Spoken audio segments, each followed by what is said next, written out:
question, you're going to jerk yourself off raw. I thought you were asking. No, I just asked a question about sciatica and you got it wrong. I mean, why should I keep asking you questions that you don't know? Because you're obviously not a big William Montgomery fan. I mean, I asked you a two-parter. I did too. What was the injury and what caused it? And you knew the answer to neither.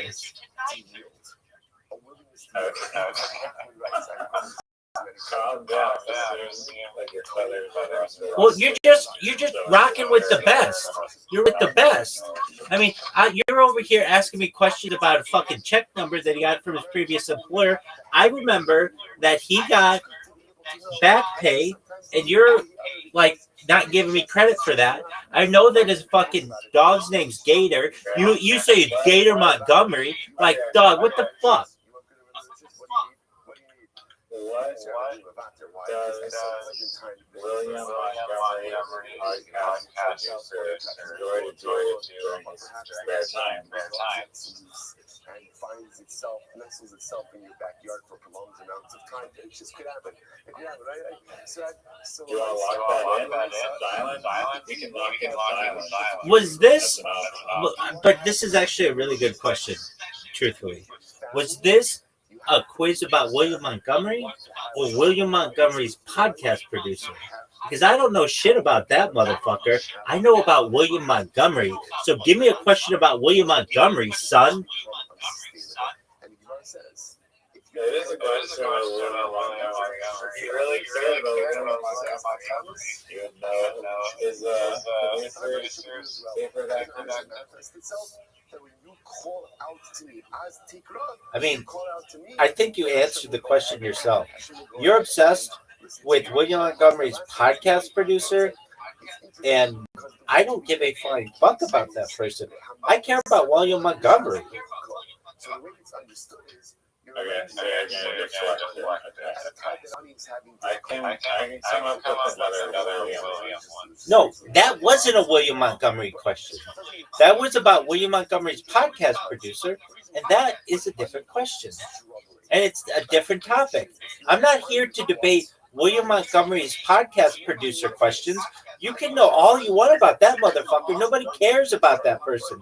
They care about William Montgomery. Do you not understand? Gotcha.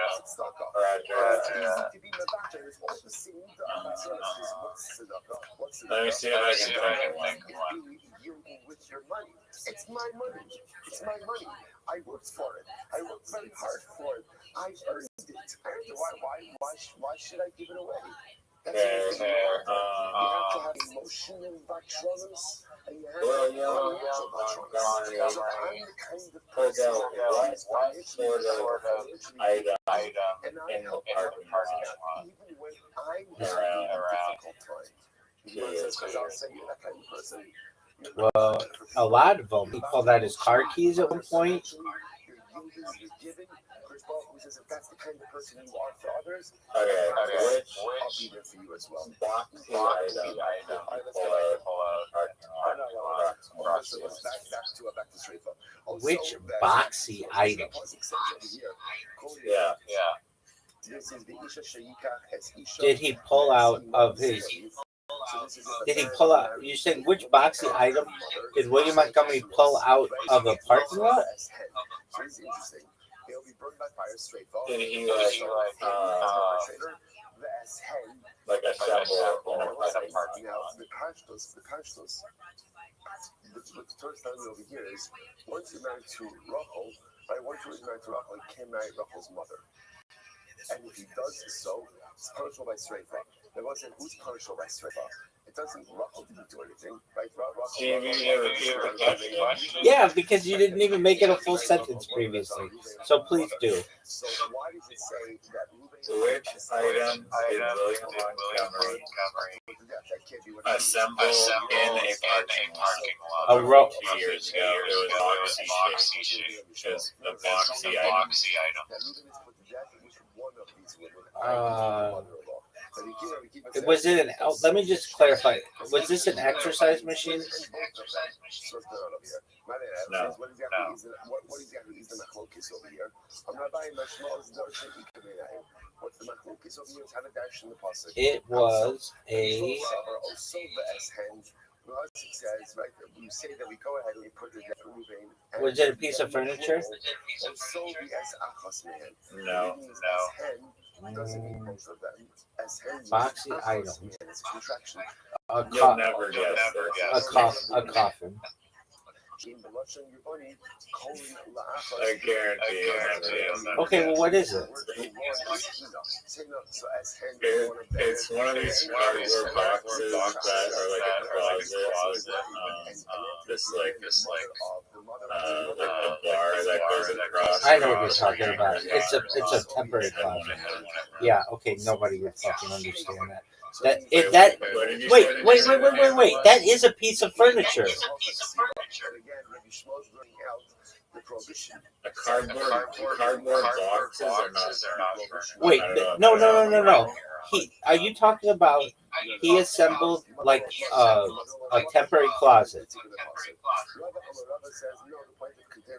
Yeah.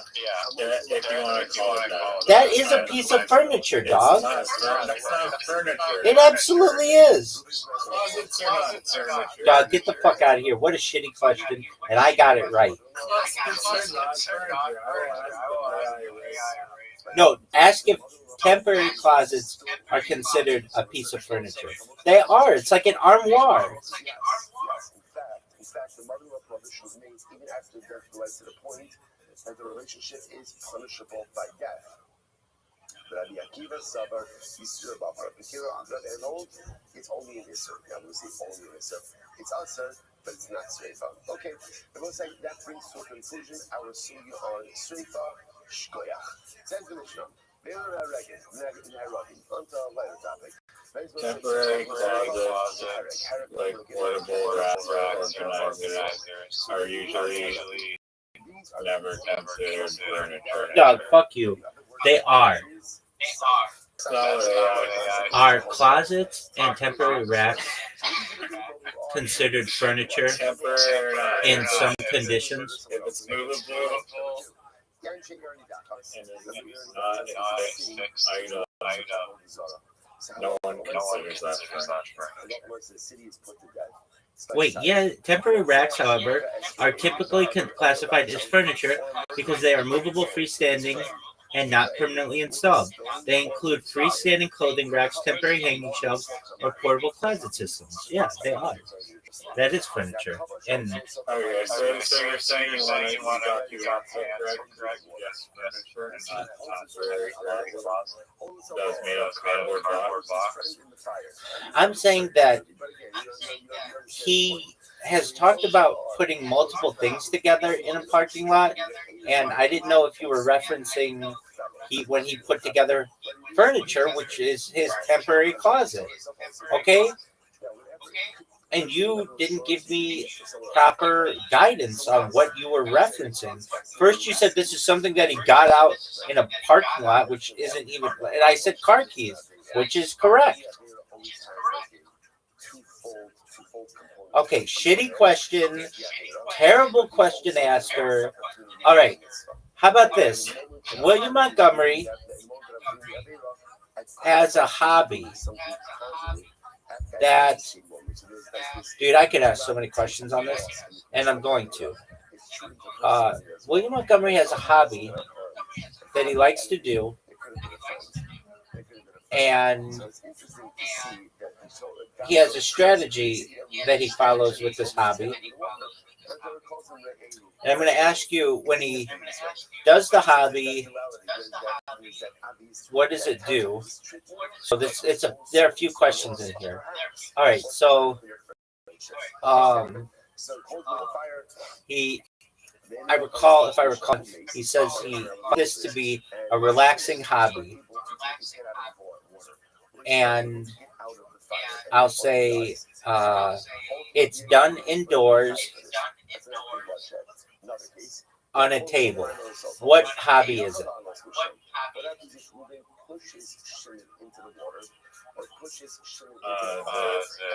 Solving puzzles.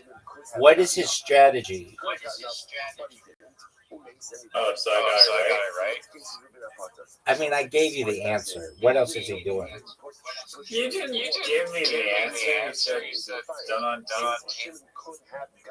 There's a million things done on. Yeah, obviously, it's solving puzzles. What is his strategy? Look at the box. Incorrect. You want to guess again? Why? Because one said this is going to be a case of this is causation. Because in these cases over here, No, I don't know. He puts like colors together.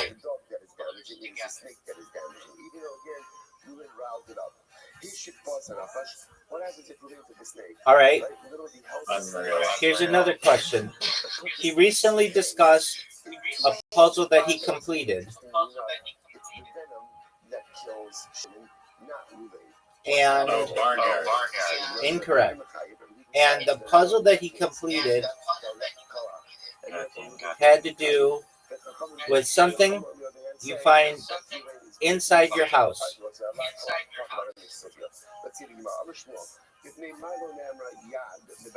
And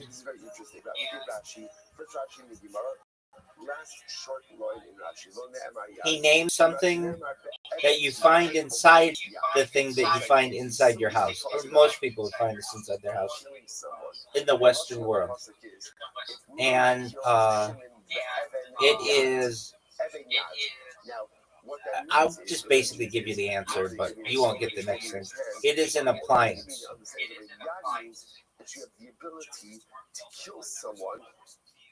What was the puzzle?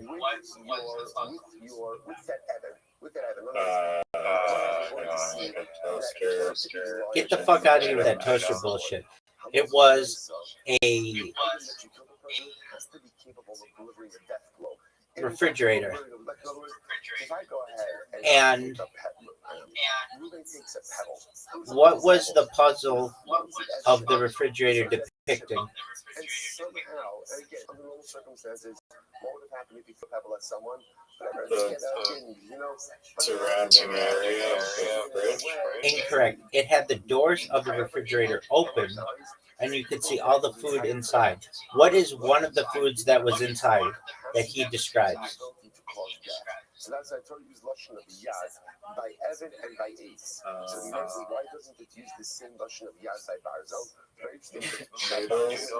Incorrect. It's a type of fruit.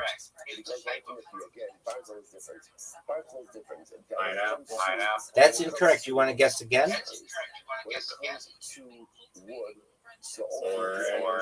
That's also incorrect. You want to guess again?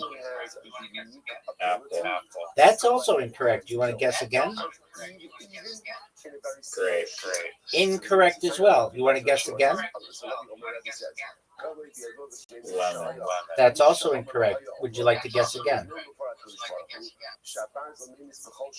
Tomato. Incorrect. And also, you know, botanically considered a fruit, but culinarily considered a vegetable. Not a tomato. Culinarily? Yeah, like. Oh. Okay, what's the answer?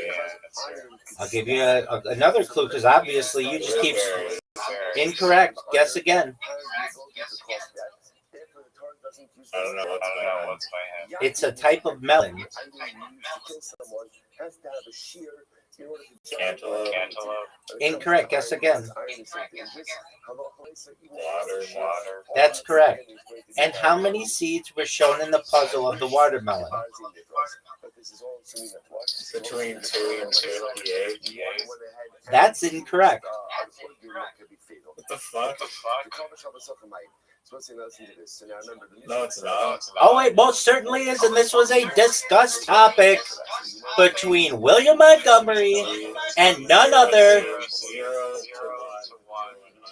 It was seedless watermelon, which was discussed on stage with Tony Hinchcliffe, because Tony Hinchcliffe said, "Were you able to recognize the watermelon by the seeds?" And William Montgomery said, "No, because it was seedless watermelon." So I can't even add up how many incorrect answers you gave there. You said toaster, you said blueberries, you missed the amount of seeds. Do you even know who William Montgomery is? I was just seeing it again. All right. I think we've proven here who the biggest fan of William Montgomery is. And we've also proven that a temporary closet is a piece of furniture. Now that is most certainly up for both of those points. We can sever this debate on another day. When I actually have not been up for like 48 hours, back to the Look, I could give a shit about William Montgomery. I know I'm a bigger William Montgomery fan than you are. What I want you to start studying is Brendan Shaw. I studied him. He doesn't even seem that entertaining. He is. I mean, like someone said in the comments, he's like the best CTE comedian. Oh, for sure. I don't know. Here's the thing. It's not so much like his speech. It's the fact that he just blatantly lies, that he runs scammy, grifty contests, that he cheats on his wife, or used to at least, that he's obsessed with his kids' baseball, not because he loves his kids, but because he wants these kids to be pro players, to the point where he says, "I'm keeping track about how much I invest in these kids because when they turn 18, I want them to pay me back when they start making money as pros," essentially along those lines. He idiotic thing to do.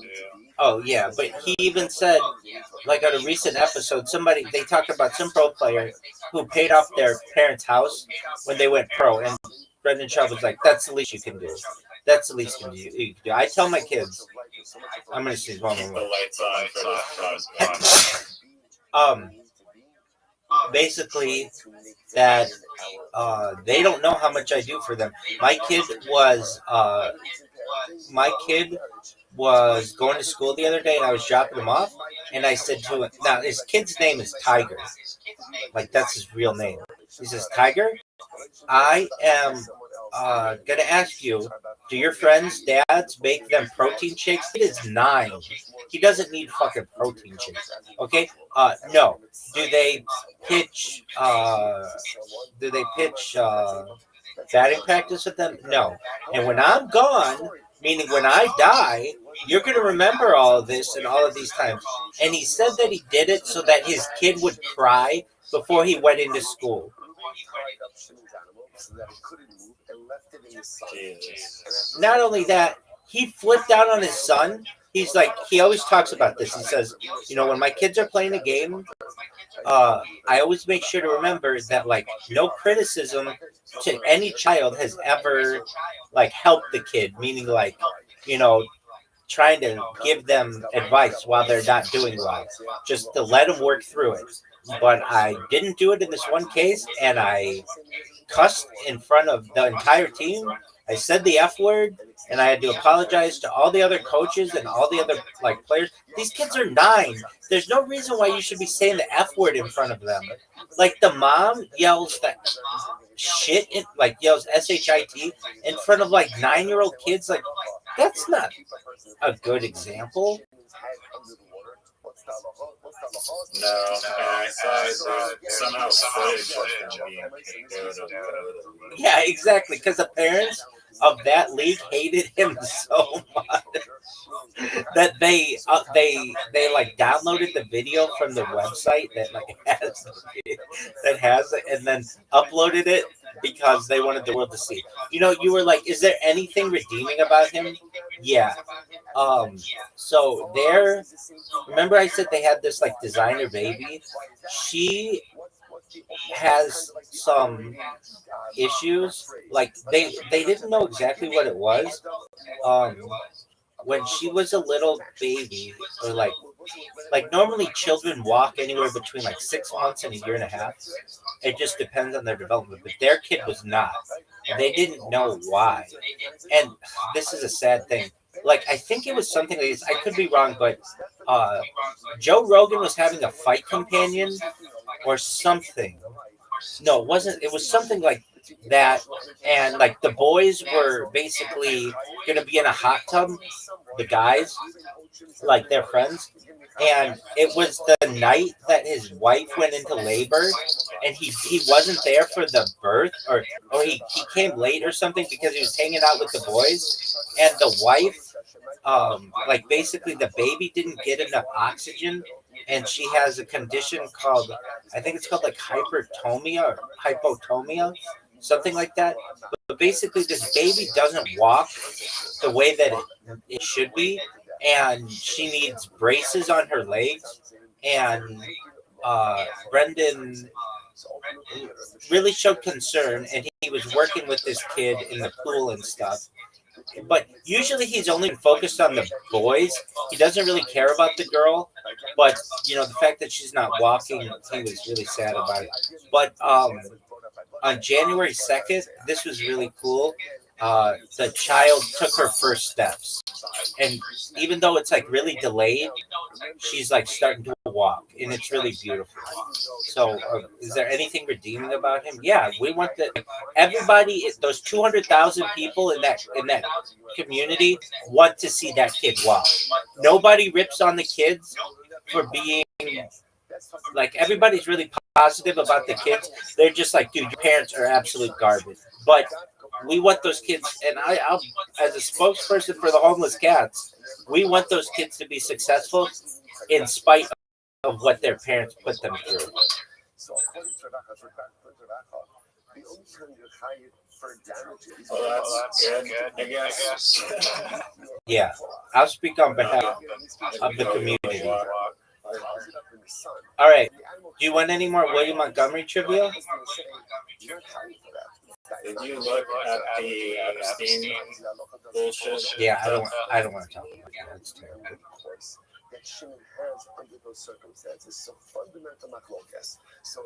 It's disgusting. There's nothing more disappointing. Did you see like how the Melania documentary got like really terrible reviews? Yeah, going back to Brendan Schaub, it's tied with Brendan Schaub's special as the worst thing on IMDb. It has a 1.1. And so does his special Gringo Poppy. Dude, it's all political hate. And especially it came out like the same weekend as that other shit. Absolutely. There's a topic on the Fighter and the Kids subreddit that said like, dude, your special that you put stuff into that's 24 minutes long, it got a 1.1. It's the lowest rated comedy special in the history of IMDb. And this woman's documentary that basically has half the country absolutely can't stand her just because of who her husband is, and the other people basically don't think it's good. But it's very her results are very skewed. Has the same score as your comedy special. Dude, we should just watch his comedy special one of these days so you know exactly what I'm talking about. It's only 24 minutes long. Like, it's literally dude, let's just watch it. I'll watch it with you right now. It's 24 minutes long. It's not that long. I'm watching outside right now. Doug, I mean, is that my... Also, I can tell Well, what did you talk about during the special? Can you just reenact that? Dude, extremely well. So he says, I can almost do it word for word. He says, something like he first welcomes, he does it in Dallas. And he's like, a lot of ladies out here tonight, dicey. Usually my audience is like 18 to 35-year-old dudes. And then he goes into, he talks about, like, I don't remember everything, but like he talks a lot about Mexicans and like his wife, who is, he says is illegal, said that she's from Guadalajara, and like that he was like on a ketogenic diet, and that he was trying, like, what does ketogenic mean? It means that you can't eat Mexican food, and he says the foods that like they make are like carne asada, but he doesn't fucking pronounce it. He like tries to sound Spanish, and like huevos rancheros, and like something else, a couple other things.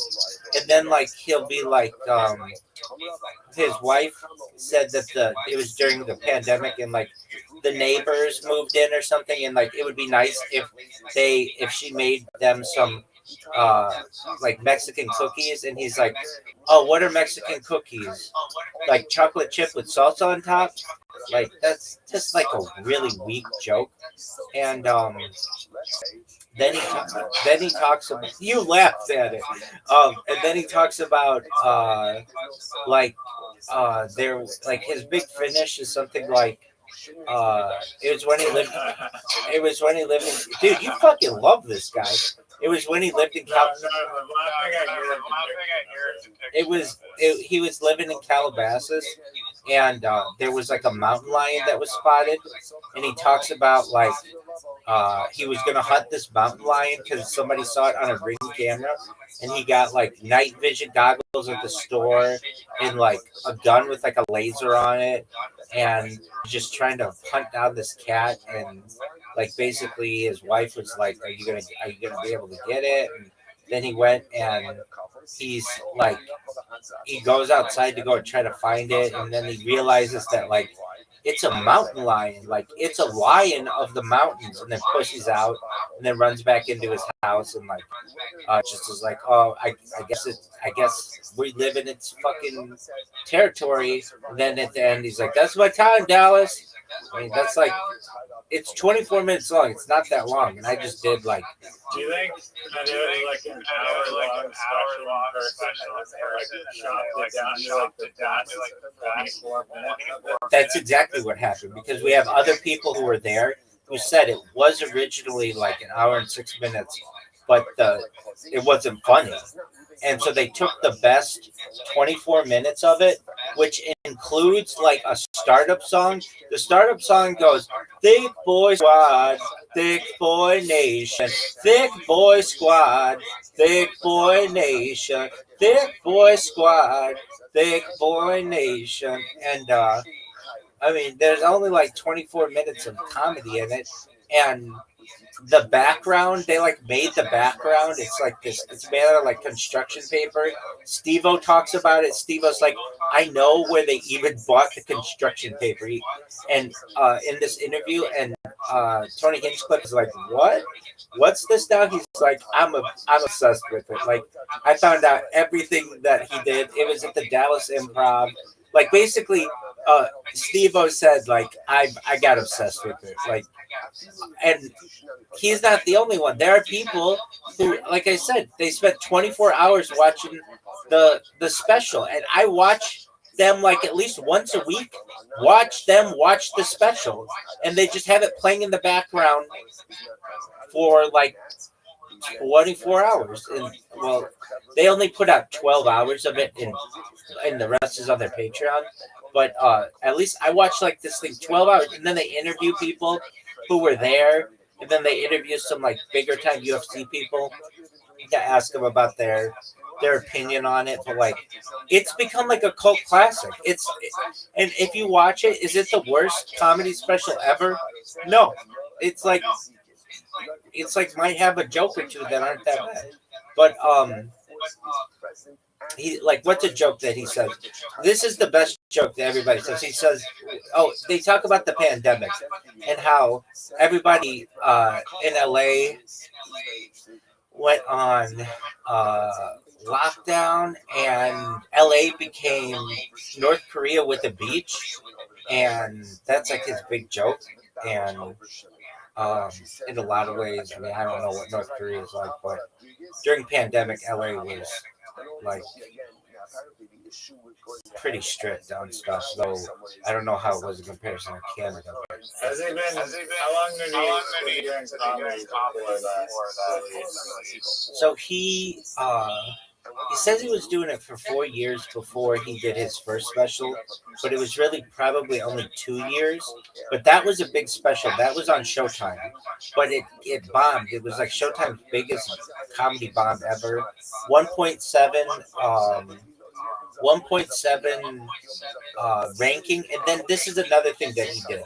Since it was really, really bad, he had this like CBD company he was working with, and he texts the guy to the CBD company, and this has all come out because the CBD company ended up suing Brendan Schaub over some shadiness that he did.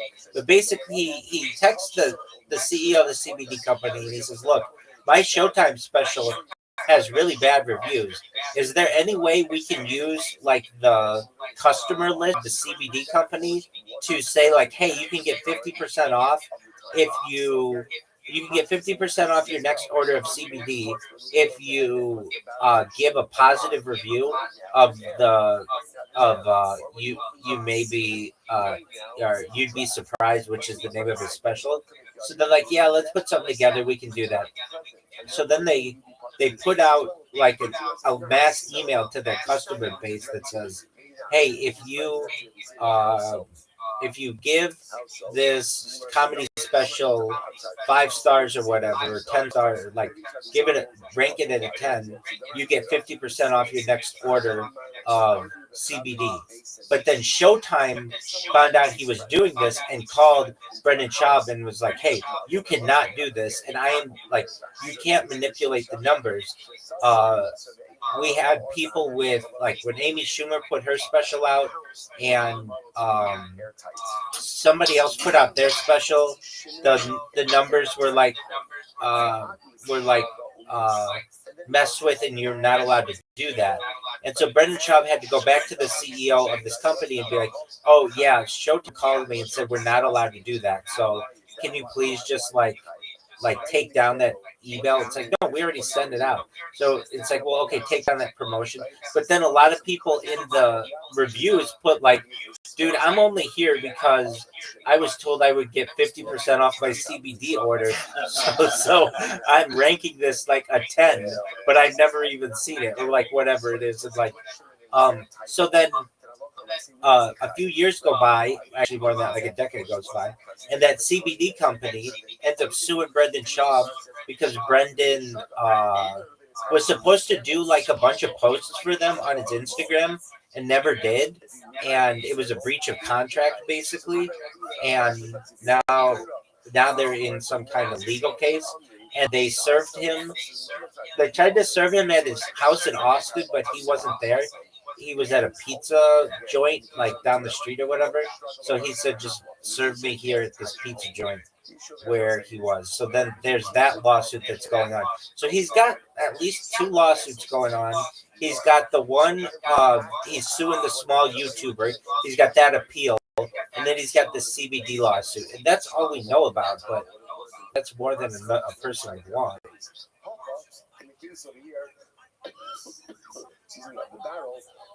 Like he talks about, you were like, what other jokes does he do? He talks about he wouldn't be able to go through another pandemic or another lockdown because he can't stand being around his family. He says that his wife is like he before he married his wife, like his friend was like, "You got to get with a Latina, man. They're spicy." And And then he's like, yeah, you know what spicy means? It means they're assholes. Like he's calling his wife an asshole in his stand-up. And he can't stand being around his kids during the lockdown. But like, which I understand, but then don't be like, oh, I'm the ultimate family man.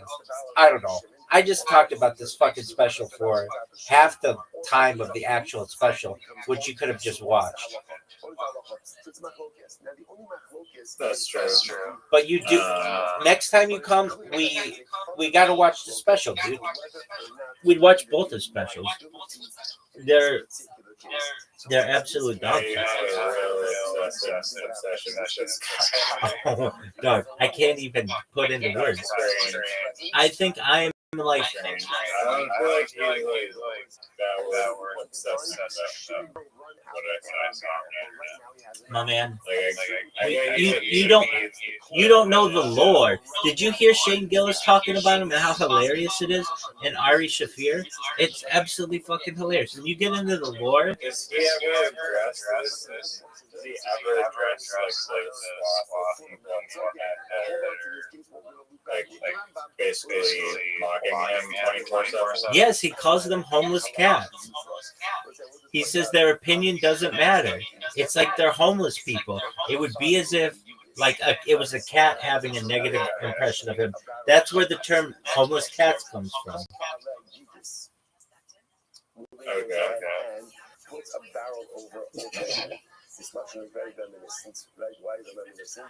And I would say this. I could really give a shit about his life. It's the fact that this subreddit exists that just, pardon me, shits on him for being friends with pedophiles and rapists. That's ridiculous. Like, if he was smart, he would have cut ties with the bad people. But he's like so and ostracized within the. I mean, what should he really do? He should really go get a job. But he refuses to do that. So he does a podcast thing and he does these like scams of people. And it's just hilarious that this guy thinks Does he still do stand-up? No, he couldn't sell out. He used to do stand-up, and when he would be on the road, he would cheat on his wife. And basically, he got caught publicly cheating on his wife. So then he, and the other issue is he couldn't sell out anywhere. And they actually do an interview of him talking about he was in Oklahoma, and he's got this huge theater in Oklahoma, and it's like 3,000 people, and it shows on the website sold out. So he thinks he's making a lot of money. So it's a little before the show, and he goes to the show promoter. The show promoter comes to him actually, and he's like, okay, so I'm going to get going, but I'm going to give you your check for the show. And Brendan Schaub's like, okay, great. And he gives him the check, and Brendan's like, it's really small. It says that it's sold out on the website. Why is it so small? And the show promoter's like, yeah, we had to say that so that we could comp tickets to people because nobody knows who you are. They may know who you are in Los Angeles or New York, but nobody in Oklahoma knows who you are.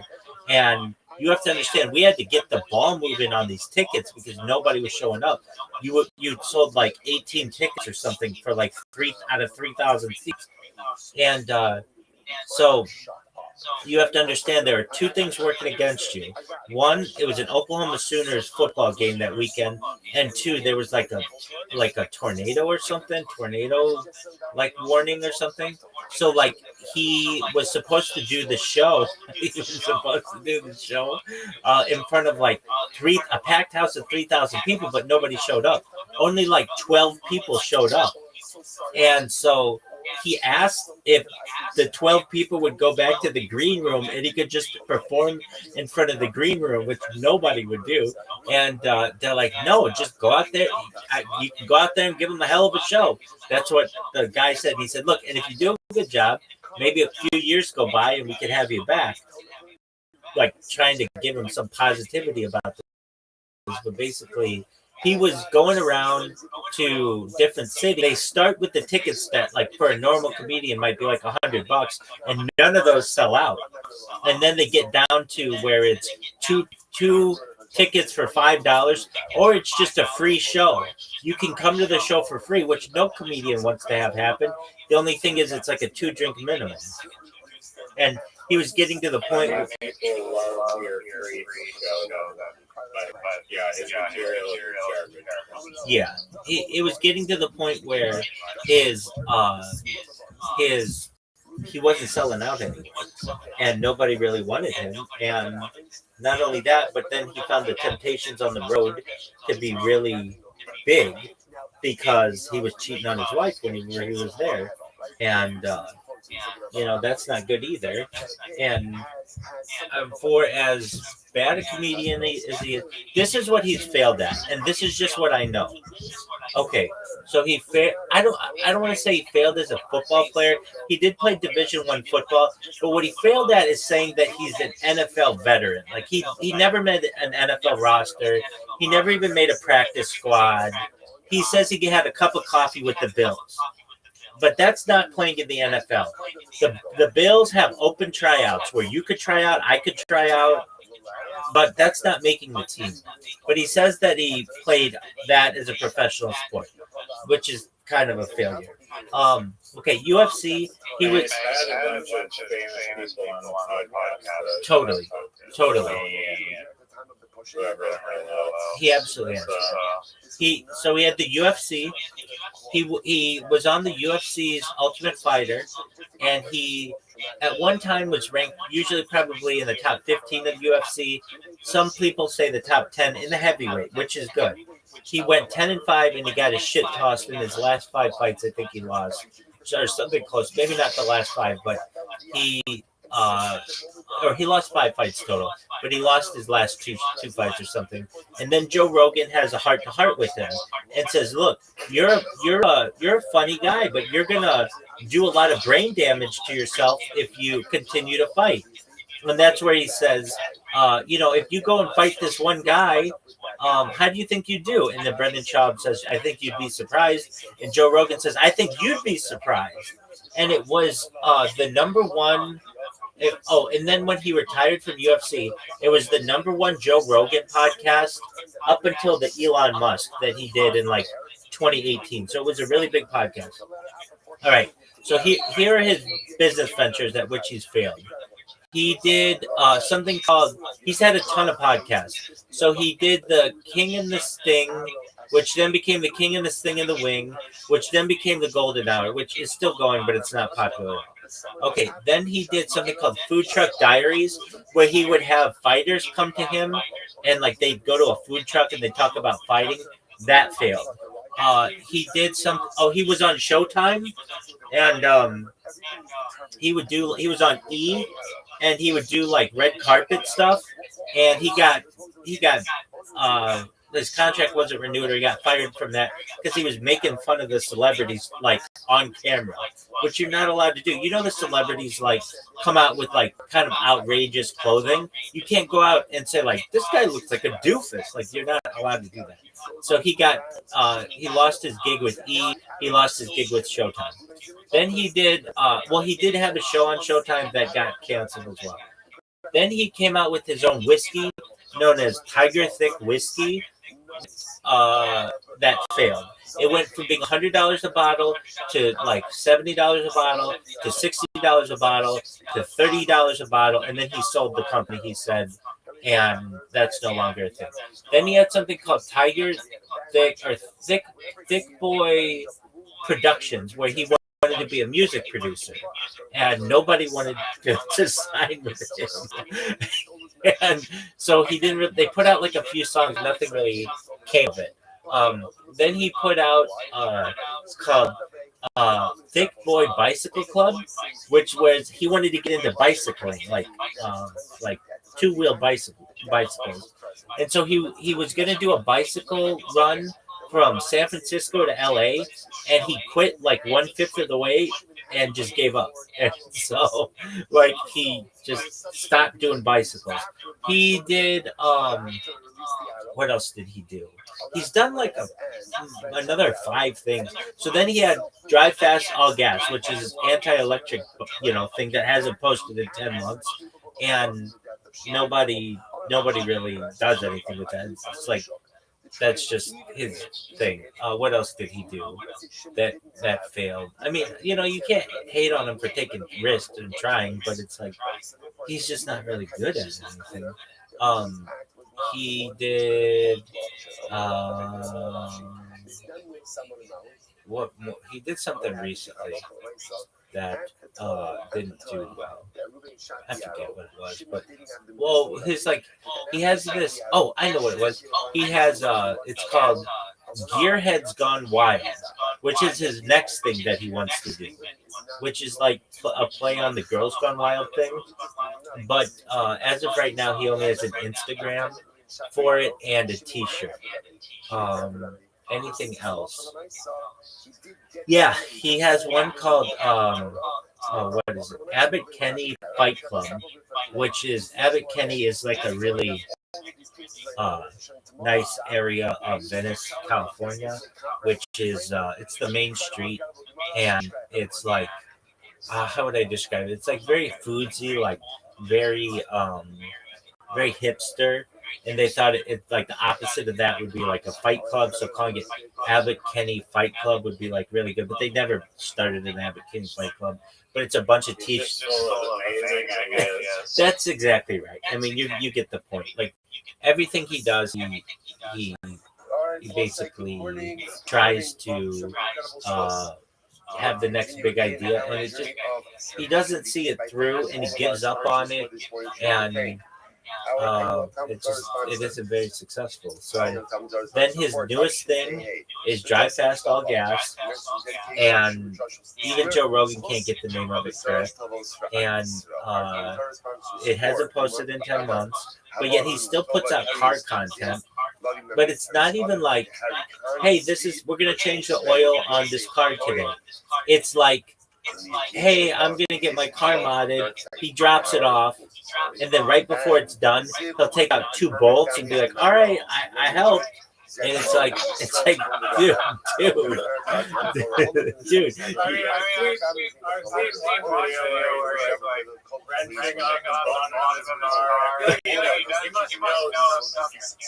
No, that one, Doug, that one, nobody does undercar work, but doesn't have like one of those rollers, and also doesn't have like a headlamp. Like he's doing it on a clean floor. It's not like what you would normally where you do mechanical stuff. It's just not how it's done. He doesn't know what he's doing. So I think people have headed it up.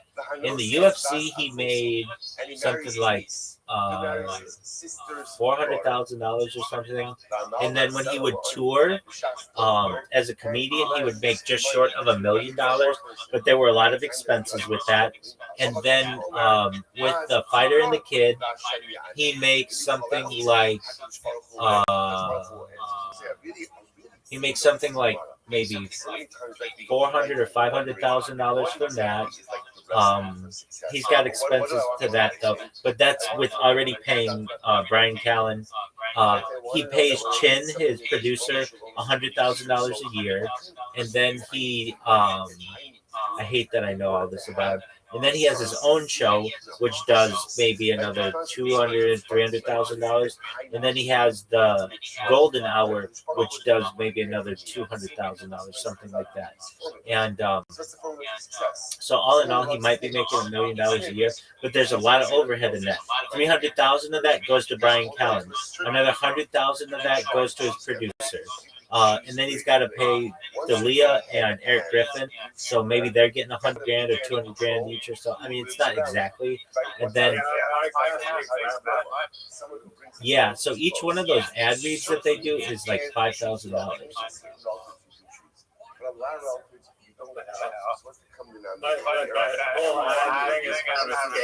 Total scam.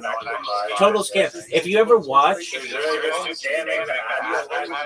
they absolutely, yeah. And the advertising companies that they're connected with were scams previously, and they went out of business, and then they were acquired by other companies, and now they're running on the other companies that acquired the previous scam companies. It's like the whole thing's a scam.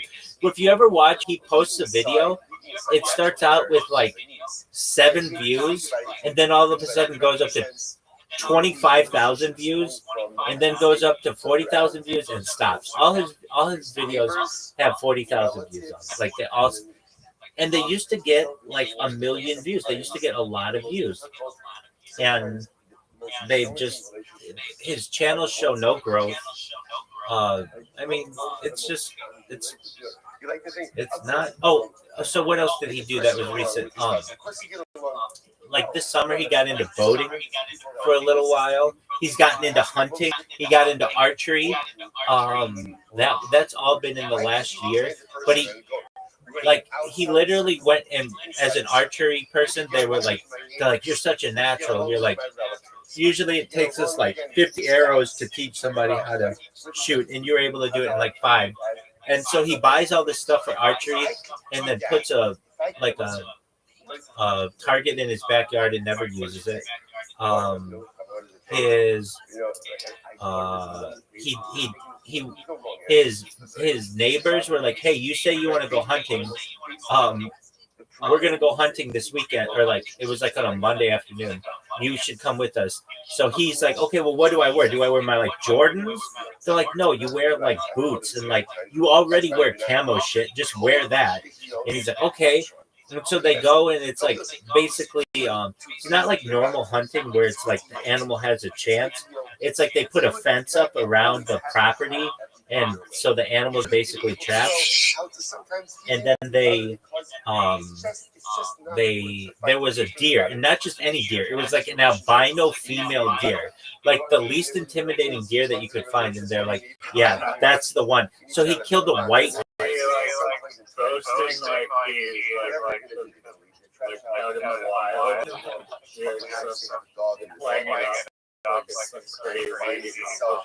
I mean, he was like, normally you get, well, he wouldn't post it because he didn't want any of the backlash of people being like, dude, you killed Bambi's mom, and not just Bambi's mom, but like an albino Bambi's mom. It's like literally white against like like a forested background. Like how, and not only that, there's like a huge fence around. Like, I mean, they talk about like wanting to go hunting from helicopters and shooting wild boar. Like that's not real hunting. I mean, that's like slaughtering of animals, basically. And then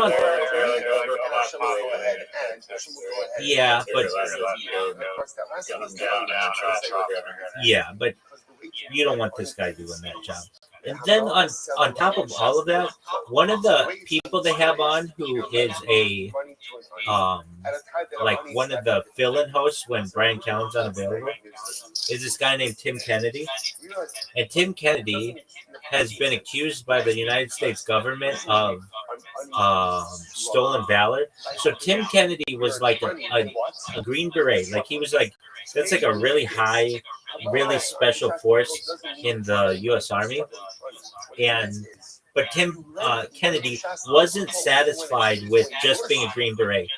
He wrote this book where he talks about killing kids and killing people in like Iraq and Afghanistan and stuff, and how badass he is. And he also talks about being like a Bronze Star with like, it's called like a V device or something, like where it's like a higher level, but it turned out he did not have that, and he just let it go, and he lied about his service, basically. And so there are podcasts like military podcasts that go out and spend 4 hours just like reading everything in this guy's book and tearing it down and saying how it's not true. So basically, this guy who has surrounded himself with this military guy who also fought in the UFC ends up being like not telling the truth either. So there's just a lot of just inconsistencies. Now, I can say this. I'm not perfect, and neither are you. None of us are perfect.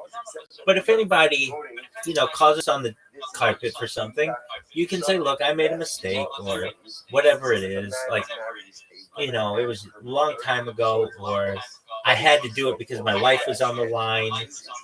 Okay, I can understand that, but if you're just embellishing your record, that's questionable. But again, It was the guy Green Beret.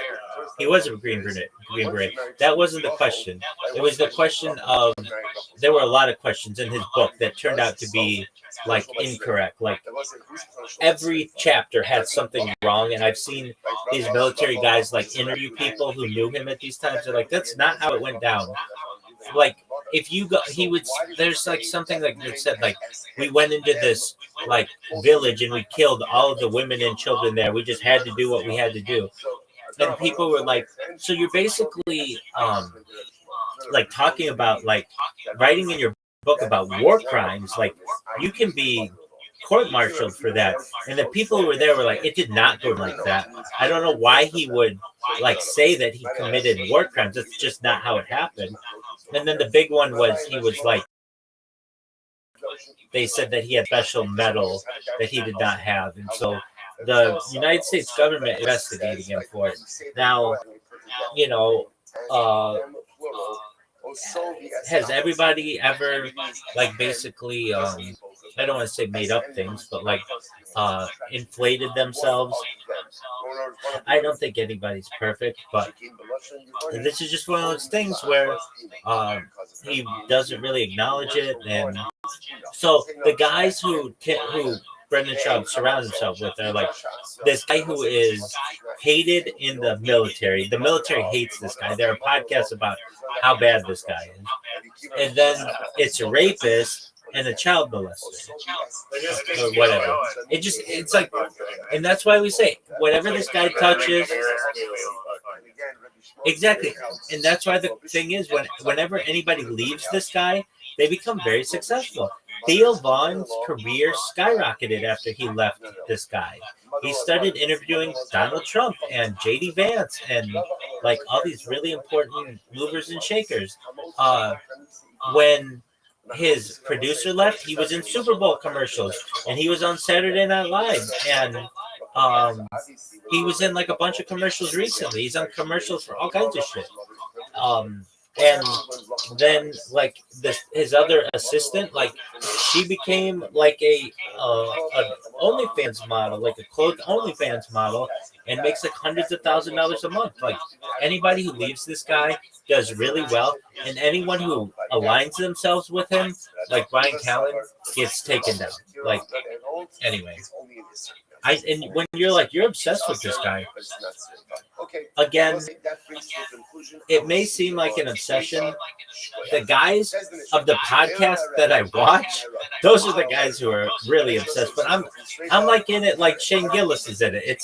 It's hilarious to watch the dumpster fire. These are the people who are put to death. Remember, the other word for hereg is saif. But again, classically it's called hereg. All right, with that, Riser, I've got shit to do. I've been saying this for 5 hours. Number one, someone who murders someone else. Go watch that compilation that I sent you, and then come back when you're done. The city is put to death. It's killed by saif. Or a murderer. All right. Yeah, go watch that compilation I sent you. No, it's way more than that. It's way more than that. I give you about 3 hours worth of work. He holds his friend's head under the water. Right. So you go do that. You get your 15 hours of sleep. Yeah, and you get your 15 hours of sleep, and then come back when you're all refreshed. All right. Take care, big dog. Peace. Thank you for the lecture on the Brendan. There will be very intense tests. That absolutely fast. 100%. Peace, big dog. In general, right? Rabbi Nachman writes that when one commits an avera, every avera always has like a twofold component to it. On one hand, there's the avera, but there's also the lost opportunity for a mitzvah. Like in the moment that I could have been doing the avera, I could have been doing something positive at that very same moment. So there's like this duality of loss in the Mishnah ben Avera. It's true to personally as well. Right? For every person that I harm and for every enemy, there could have been a friend. There could have been a friend. So it's interesting to see that the Torah Dafka refers to here Reuven's killing Shimon. He's holding his head under the water, and the Torah calls him Re'ehu. Re'ehu. It didn't have to be this way. So there's that duality. There's that abyss, that terrible mistreatment, but there's also the loss of perhaps what could have been a friendship. Okay, anyway, so calls him into the fire. Now we're going to see all of this. And Shimon is unable to take his head out of the water, or he's unable to get out of the fire, and therefore he dies. Chayev, ultimately again, Reuben is going to be chayev for this. That's an act of bloodshed. Another case. What happens if Reuben pushes Shimon into the water, or pushes Shimon into the fire, and ultimately again, Shimon could have gotten up. He could have gotten up, but he didn't. Umeis, and he dies. Pater. In those cases, Reuben had Pater. So I said this is quite fascinating. Even though Reuben pushed Shimon into the water, and even though Reuben pushed Shimon into the fire, since Shimon could have gotten up but failed to do so, Reuben is not liable. If again Reuben goes ahead and incites a dog to go ahead and bite Shimon, he incites him to bite Shimon. Or she's about to kill us as a nachash. Potter ultimately is Potter. Why? Because we'll say this is going to be a case of grama. This is causation. Because in these cases over here, Reuben is creating a force, but he's not the direct damager. It's the dog that is damaging. It is the snake that is damaging. Even though again, Reuben riled it up. Here's shikfas and nachash. What happens if Reuben took the snake? Right? Literally held the snake's mouth open and put the snake's fangs into Shimon. Now, listen, interestingly enough, it's the venom that kills Shimon, not Reuben. What's the halacha over here? So the Gemara says, Yehuda says, no, in that case, that's direct koach, and therefore Reuben is going to be chayiv. The Chacham in poetry, and the Chacham on the other hand say that Reuben is going to be potter. All right, so we'll say a lot to talk about in this sugya. Let's see the Gemara. Amar Shmuel, if name Marlo Ne'amra Yad the Barzal. So we'll say this is very interesting. But look at Rashi. First Rashi in the Gemara, last short line in Rashi. Lo Ne'amra Yad, Kimash Ne'amra Be'even Yad, or Bekli Eit Yad. So we'll say in the sugyas where it talks about killing someone, the lashon of the pasuk is if Reuben kills Shimon be'even yad, even yad. Now, what that means is literally it can mean a stone that he's holding in his hand. But what we really mean to understand is that a yad means that you have the ability to kill someone with that evan. In other words, the halachas we're going to see that in order to be liable for going ahead and killing someone, halacha l'maisa, the item that you kill the person with has to be capable of delivering a death blow. If it's not capable of delivering a death blow, in other words, if I go ahead and I take a pebble, Reuben takes a pebble, just a little pebble, he throws it at Shimon. And somehow, and again, under normal circumstances, what would have happened if you threw a pebble at someone? Whatever, they'd get a ding, But it happened to be that it hit Shimon in a way, and however it hit him, and he dies. Reuben's not going to be chayav for that, because what he did not really have the capacity and the ability to cause death. So that's why I told you use lashon of yad by Evan and by Eitz. So the Gemara says, why doesn't it use the same lashon of yad by Barzal? Very interesting. Shabarzal means because ultimately, again, Barzal is different. Barzal is different. That when it comes to wood, so ultimately again, when it comes to iron has the unique ability to go ahead and kill. Even in a very small shear. So the Gemara says, so Rabbi says, so it was known before HaKadosh Baruch Hu that iron has the ability to kill in even the smallest amount.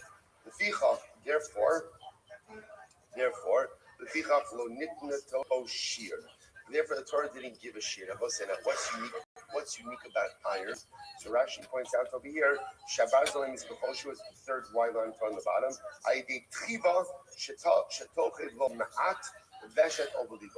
that because iron could stab, so because iron can stab, therefore even the smallest amount of iron has the ability to cause death.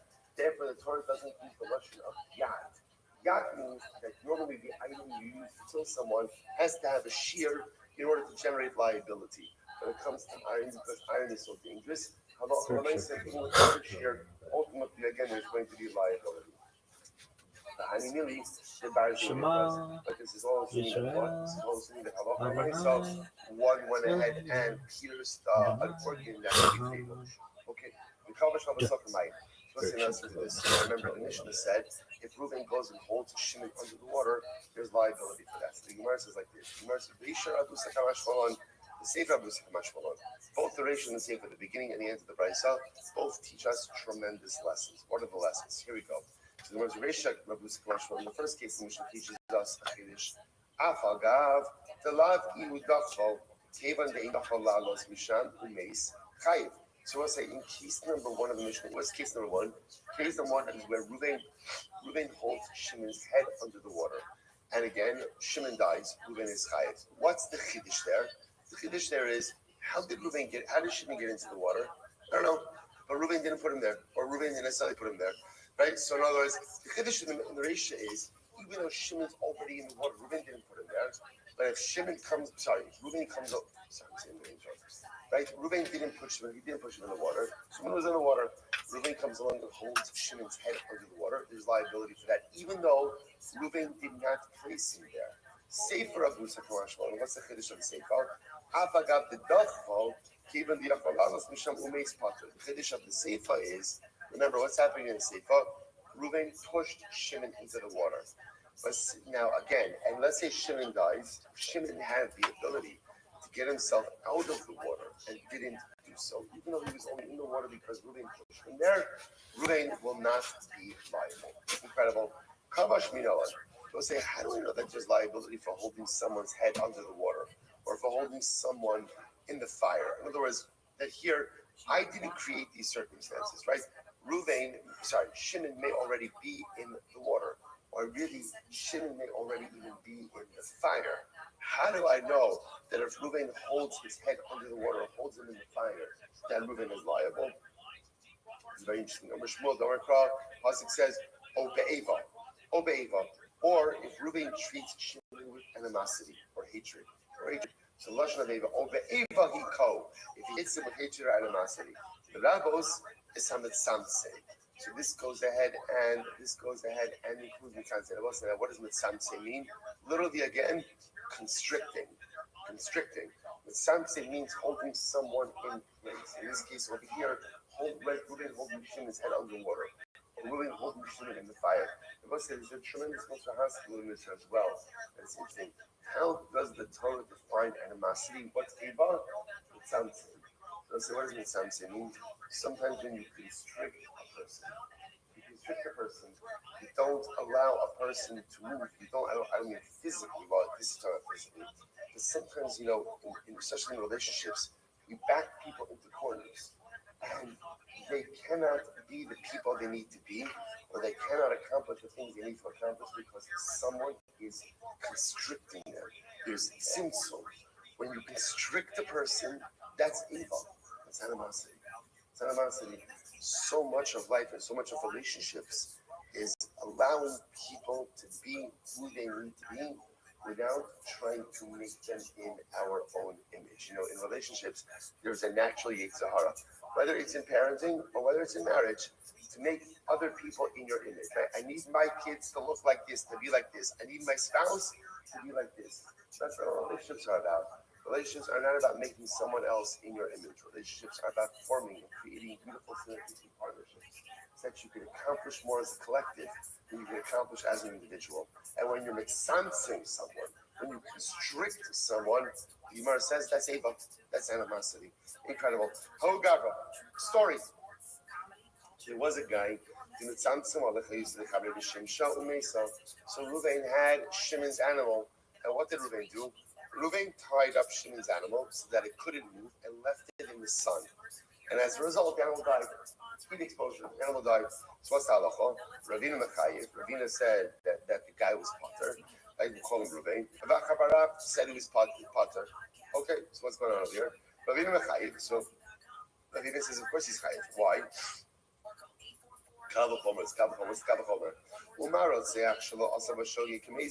When it comes to murder or an accidental murder, it's not the same thing as an intentional one. In extenuating circumstances is not the same thing as premeditated. Yet, right, so we know that when it comes to murder, right, even though again, accidental killing is not the same thing as intentional. Ones is not the same thing as ratzon. Yet, what's the halacha? If you keep a person in place, if Reuben keeps Shimon's head under the water, what's the halacha? What's the halacha? He's chayiv. So too again, Ravina wants to suggest that halacha l'maisa in this case over here, where Reuben tied up Shimon's animal, so Shimon's animal cannot move out of the sun and died as a result of heat exposure. Reuben is going to be chayiv. So the top of Ayin Zayin, Nezikin, Sha'asaba Shogi Kamezid, but on his Kiratzon. I will say, and I remember when it comes to Nezikin, when it comes to damages. Now, what's the halacha about damages? I will say, interesting enough, damages, accidental damage is the same thing as intentional.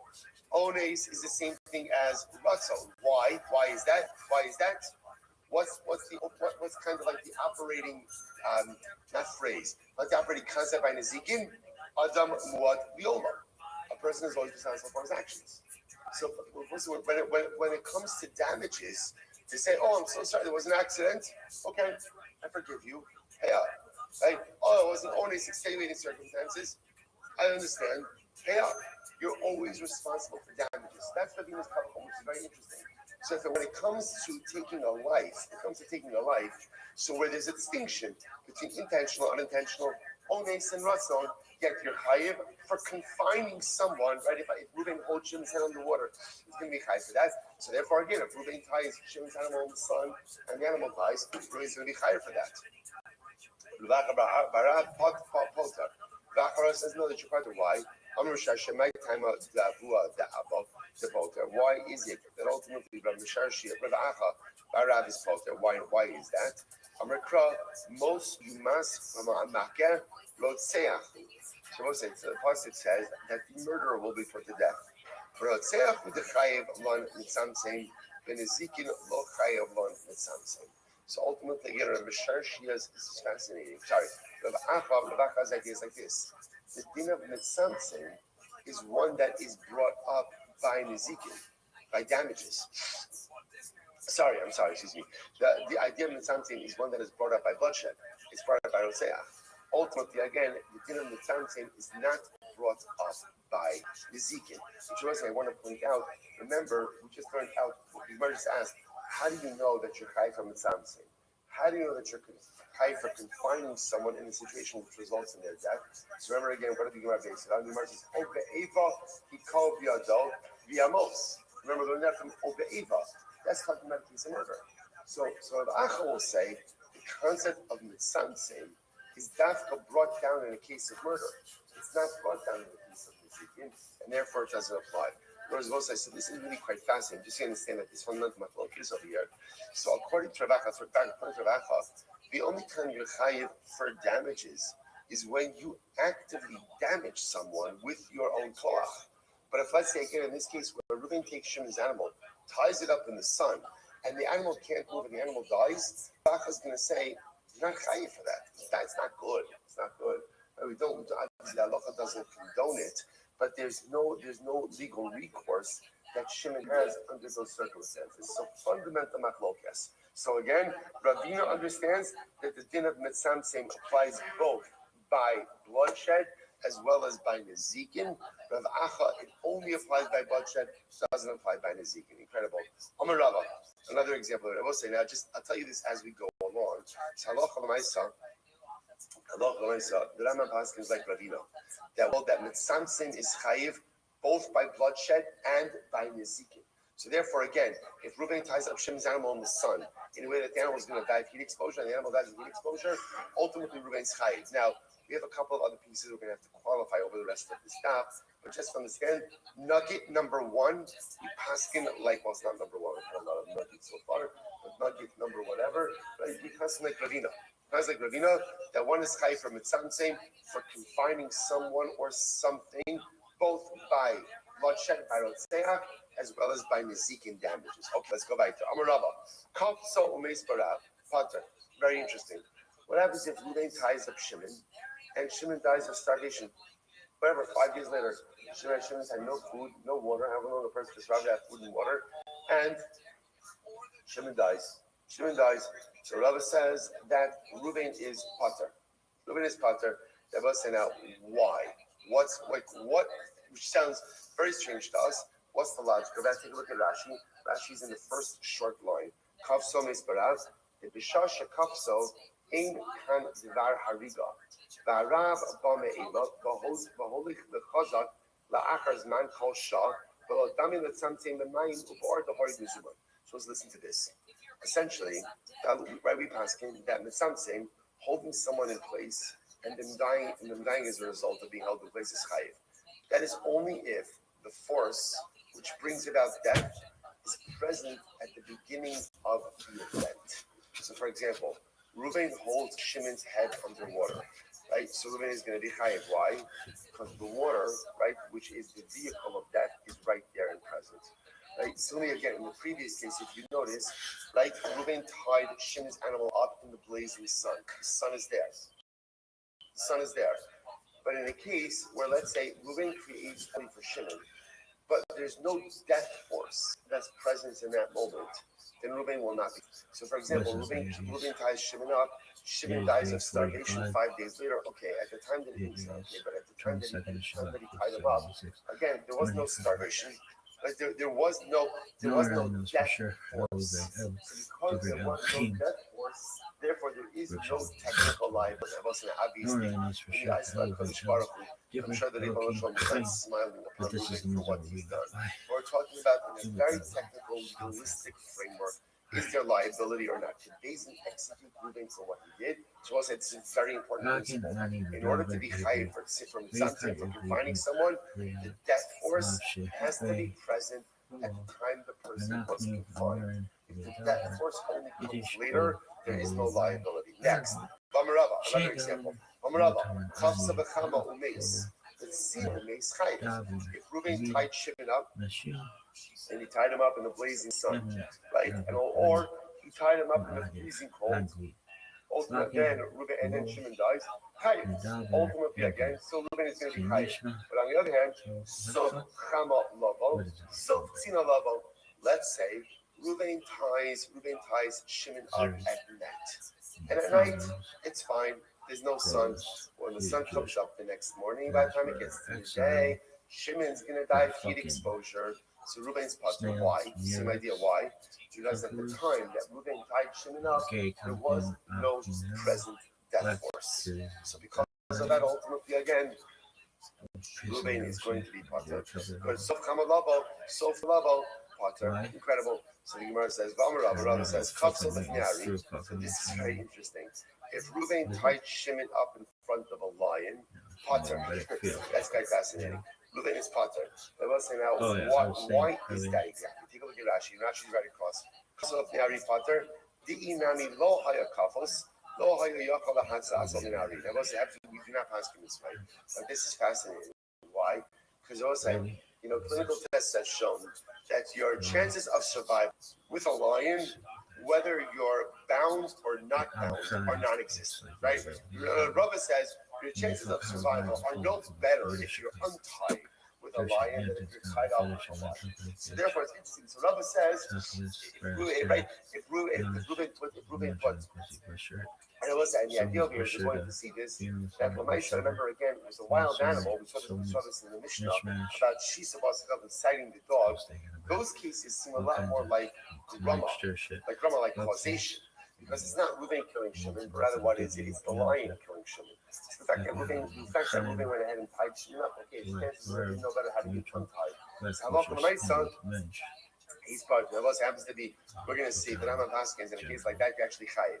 But again, we'll see it for later. Rava says, because of the Harry Potter, the Yitushin chayiv. So this is very interesting.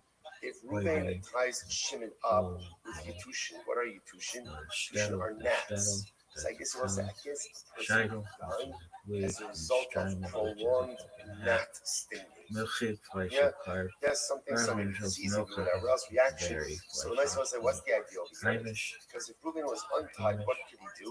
Yeah. Right, Rashi points out he could shoo it away. Shoo it away. The fact that he's tied up now, so the fact that he's tied up, that ultimately again results in his death. So as Rashi says, Rashi says no, even with gnats, he's still going to be potter. Why? Because the gnats that he dies from are not the gnats that are present at the time that he's tied up. Once again, death force is not present. How does it work with the gnats? This gnat never comes, this gnat never goes. Right? So again, who causes it? It's the collective gnat chevra that goes in and causes his death. Again, Yiddish death word of force Polish is not province. present at the time that Providence he has is taken tied up. Incredible. So let's say, so again, nugget of information over areas here of Jewish life, before. regular In eggs, order to be chayiv from the sun, so we've established number one, you're chayiv from the sun, saying both by Nesikin as well by Nisa, by Roseh, as well as by Nesikin. Nugget number two, you're only chayiv from the sun, saying if the death force is present at the time that you are tied up the individual. Incredible. She feels taken advantage of. She Let's might go back say there. that others. Says the Gemara.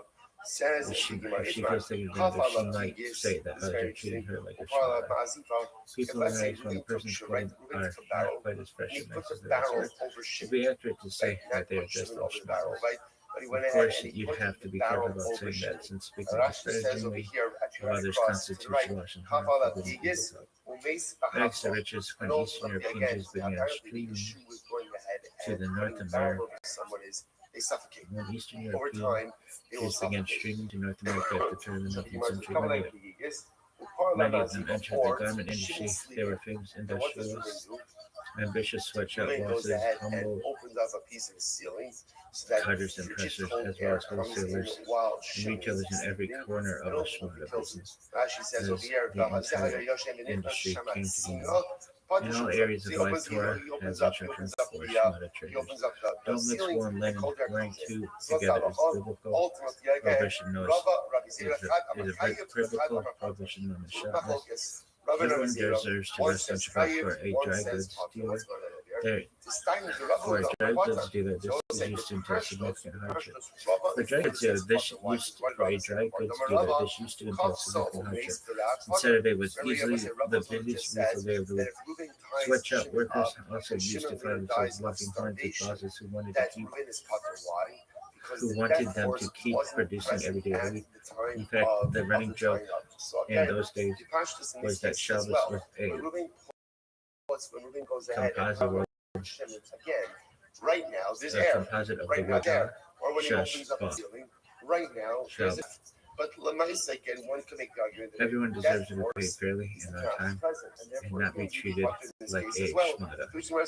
One last piece of lesson the Talmud teaches that God provides the cure even before the illness. Thus, even before your clothing becomes a shmata, you can remedy the situation with a well-placed lada.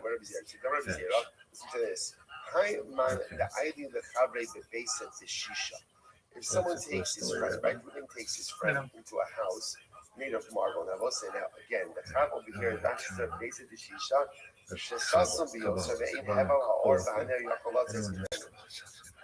A house that is made of marble can be made airtight. So Reuben puts Shimon in an airtight home. The adlik shraga umes. And then he goes ahead and he lights a candle, right? And Shimon dies. And Shimon dies. What's the halacha? Chayiv. This is fascinating. Now, why is that? Why is he chayiv? By lighting the candle, what does Reuven do? What is Reuven doing? He's taking up all the oxygen, right? So because he's taking up all the oxygen, therefore he is responsible for the death of Shimon. Now, the only reason he's chayiv is because he actively lit the candle.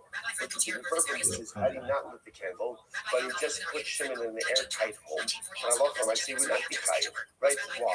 Because the death wasn't present at the time that he could find him. To which Gemara says, "Time of the adlikli shraga."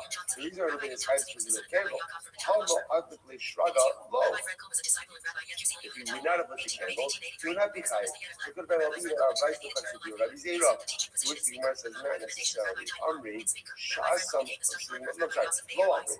Gemara says it's not necessarily compatible. I'll tell you why. Hasam, in the case ultimately again, in the case over here, the low struggle of still hafla. In the case of the airtight hole, the issue of Rabbi is apparently the kindling of the candle goes ahead and somehow also tints the air. So apparently the actual act of going ahead and lighting the candle, had you not lit the candle, Shimon would have been just fine. Something along the lines of what it would have been fine. But Maskell Havla B'Shaiti, I'm based. In the case over here, in the second volume of Mishnah's the barrel, I'm sorry, the bias, Lo Shaganami Maskell the book Havla was republished in the B'Shaiti. Oxford Interestingly enough, since then the book has interestingly enough, the Gemara says so the cases are not compatible. Hasam Lo Shagal Maskell without the candle, the putrid air would not have started the right time, but over here, in 1950, Rabbi Frankel published the first volume of his work, the Jewish Aryeh, the Kabbalah on the Rambam, commentary on the Torah. The second volume was published in 1924. Both volumes were reprinted as a single book in 1932. The book was reprinted again in 1990 by Michal Share's Yeshiva what comes out of here? This is not focus. Right, so Ruben puts the barrel on top of Shimon, the book or is right straight. forward, Ruben puts the barrel on top of In Shimon, or 1927, opens up the roots. Rabbi Frankel published a book So what dedicated is the to halacha? false What is the trade. halacha? So it's machlokas. And the only machlokas is ultimately who says The book what. was But it's clear that there's a the book was fundamental printed in machlokas as to whether or not, Sylvan again, there is liability in this particular case. So it's like, so this case we'll have to see exactly what happens. This case is a little bit different because on one hand, in the the book, death Rabbi force Frankel is writes, present, so but the death force is not immediate. in the book, So, Rabbi in other Frankel words, writes at a certain that point the in large time, book is actually Shimon only the will first run part out of air in the barrel, but right now he has enough. manuscript. At a certain On the point subject, in Rabbi time, Frankel perhaps explained the that he cold could will kill Shimon, not but publish right the rest now of the it's not an manuscripts impact. at that So time we'll see this due to case in financial Eretz reasons. Hashem. Furthermore, he This expressed is his kind of desire like to publish a the little bit rest of an of in-between, his where on book one in hand the the future, death force as is he had present, previously but with the the death book force is not so entitled present for Gavarus its Arya. entire Rabbi full Frankel's amount. So dream again, never hold on to this case, materialized, and we'll the loop back. The manuscripts were Rambam, destroyed Eretz during Hashem, puts the all of exact this date together in a beautiful of panoramic publication of halachic view Rabbi for us. Frankel's So we'll book just point entitled out how Shavach incredibly Rabbi, striking this the lashon commentary on is. God. That Shel Kafale Pesach is on this Gigis, document. right? So what However, happens? since So the Ruben is author putting in Shimon his about right. introduction to the So book right, the lashon refers was to his Kafale 1927 book Gigis. entitled Ruben Dinos goes ahead and Ohio, puts a and barrel since the over 1930 Shimon. edition This of lashon is very reminiscent. Cheney Very refers to quite Shavach reminiscent. nephew. It's the same lashon We the can Gemara deduce says. that Shabbos it uses must for be Sinai. we Right? can The deduce Gemara that it says must the have been beautiful Gemara, published in dramatic 1927 Gemara. 1930. Baruch Hu The lifted book up was the mountain over republished us and by what? an average Held it author over by us Adelstein, like our a grandson of barrel. Rabbi Frankel in What's 1994 New York fascinating City. about a barrel? In You get 1937, only 3 information, years don't pregnant, put it on the Rabbi inside of a Frankel barrel. Why not? published his Because final if work it's over in entitled front of you, apparently Skutai you could Bahara, suffocate a commentary on the Torah. inside of Really a great barrel. story, really Inside of a powerful barrel. inspired. The Rebbe Shalom, I think, was telling Really? us something very amazing. You're going to get Sometimes some a person can feel like they're suffocating in leadership. It can happen. It can happen. The person feels overwhelmed, ultimately identified by the difficulties, overwhelmed by the realities that sit upon our shoulders. And sometimes the deepest of Torah can ultimately feel overwhelming. Almost as if after the Torah is validated, that emotion, we all have moments like this where I know what I have to do, or I know what I should be doing, but the reality is it feels very overwhelming to me. It feels very overwhelming, and it feels incredibly suffocating. And the emotion is saying, I get it. I get it. I understand it. Yeah, at times it can be beautiful, at times it can be inspiring, and at times it can actually be suffocating. That's the end of the life. That's the end of the life. Sometimes when someone is struggling with something, called toxic positivity. What's toxic positivity? Toxic positivity, and we all know people like this, where when you're struggling with something, you go over to them, and what do they say? What do they say to you? It's going to be okay. It's going to be okay. You're going to be fine. And what's your often your reaction to that person? I literally want to kill you with my own hands. Like, be quiet. Be quiet. I know it's going to be okay. I know it's going to be okay. I got it. I've been around. I know I'm not right. I'm going to be fine. But that's not what I want from you right now. Don't tell me it's going to be okay.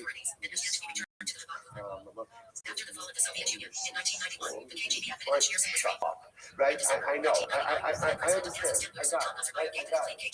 Sometimes what a person needs when they're going through difficult times is just some empathy.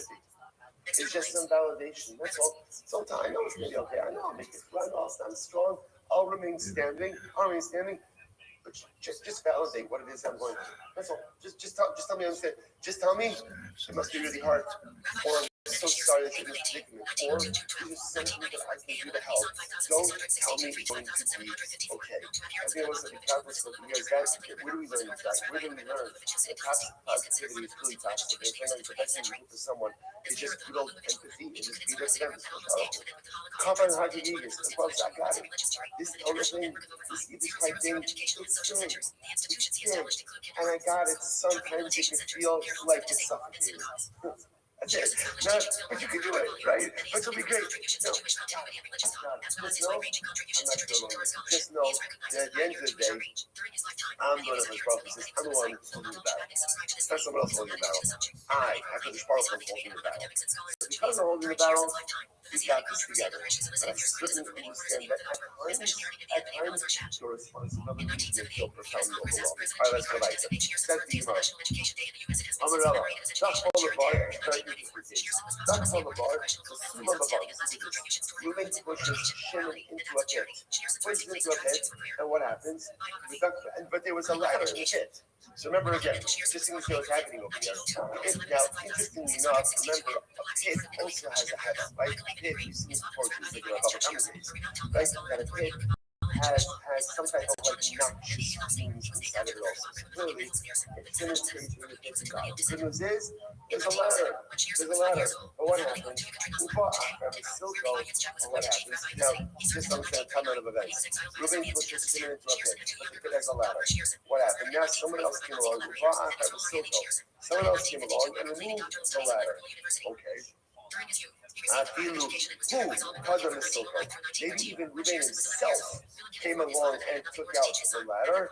Potter. Ultimately, Reuben is Potter. Why is Reuben Potter? But even though the Shakye, listen, the fact over here is, as long as at the time that Reuben pushed Shimon, there was a ladder. As long as it was there at the time of the pushing, then what? And remember again, this was not an act that could have caused the death of Shimon. Just to even illustrate the most dramatic way, imagine for a moment, Reuben standing with Shimon at the edge of the pit, the ladder's there. Reuben pushes Shimon. Before Shimon hits the ground of the pit, Reuben takes out the ladder. Reuben's still not going to be fighting. Why? Because everything is determined by the moment of the pushing, right? Because that was the act. And since at the moment that Reuben pushed Shimon, the ladder was present, therefore, this was not an act that could have caused bloodshed. Because again, the ladder was there. Listen, obviously, again, we're talking about the fact that Reuben will not be technically liable. Obviously, Reuben's a bad guy. He's a bad guy, right? And things catch up with bad people.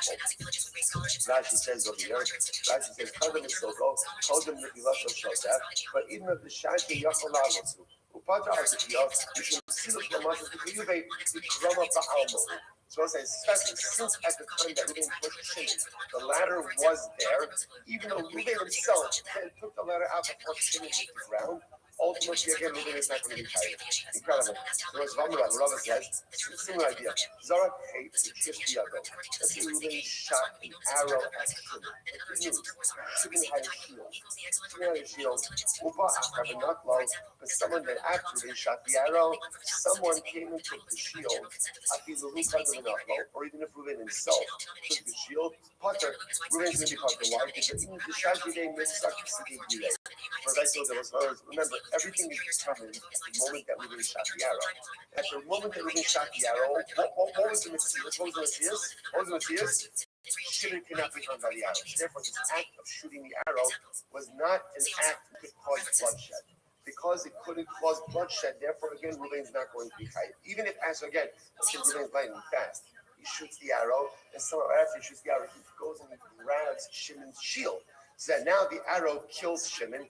Reuven's going to be Vater because at the time that he killed Shimon, the arrow could not have killed Shimon. Incredible. Incredible. Gemara says as follows. Another case. Good. Amrava. Let's say Reuven shot an arrow at Shimon. The Salmon and the Adol. But it's okay because Shimon had the remedy for an arrow. In other words, I guess the arrow was could have pierced him. He had a bandage, he had antiseptic, whatever he needed in order to bandage up the wound, and it would have been just fine. Okay. After the arrow shot, someone else came along and stole his medication. After the root cause of Israel, or Reuven himself came and stole the medication. Pater ultimately Reuven is going to be Pater. Why? Because the Shantabay, Yachal is Babel Saba. Both say all the same thing. In order to be high for blood, it has to be that at the time of the act, the death force was present. But if at the time of the act, the death force was not present. So again, the ladder was in the dick, right? The shield was in the hands of Shimon. Shimon had the remedy for an arrow piercing. Even though it was subsequently removed after he was thrown into the pit, or after he released the arrow, or after he went ahead and shot the arrow. And even if Reuven himself removed it, it's still going to be part of why? Because at the time of the act is not capable of causing the death of Shimon. Incredible. But I said, the truth is, even if, like, let's say Shimon didn't have the remedy in his hand, but the remedy was readily available in the marketplace, right? So therefore, again, even in that kind of case, it's clear that Reuven's act was not one which could have caused bloodshed. He's done with someone in the what happened to Halacha L'Maisa at the time that Reuven shot the arrow, Shimon didn't have the medicinal remedy. But then after he shot the arrow, Shimon came upon the medicinal remedy. What's Halacha? In that case, ultimately, again, Reuven is not going to be chayiv. There was an interesting because in this case over here, remember, at the time that Reuven shot the arrow, Shimon did not have the remedy. He didn't have the remedy. But since Halacha L'Maisa, he did get the remedy before Reuven was brought to Din Torah. So therefore, Halacha L'Maisa, Reuven will not be chayiv. We have to stop over for today. There's much more. Again, just throwing out all of these cases right now. Tomorrow's dot will really consolidate this into a comprehensive framework. Incredible Gemara. Back on